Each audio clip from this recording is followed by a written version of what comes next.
چرا نماز میخونیم؟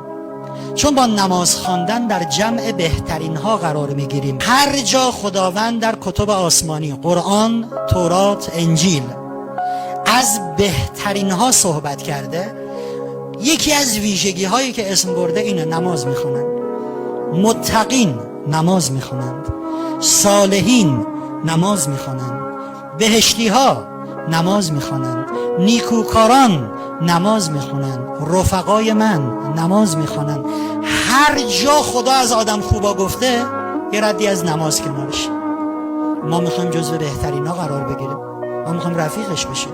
از علی علیه السلام پرسیدن آیا این خدایی که عبادتش رو میکنی جلوش دولا و راست میشی نماز میخونی میبینیش؟ علی فرمود مگه میشه من خدا رو ندیده عبادت کنم؟ میبینمش. منظور از دیدن علی دیدن با چشم نیستا، یعنی خدا رو با همه وجودم حسش میکنم. مگه میشه خدا رو نفهمم و او رو عبادت کنم؟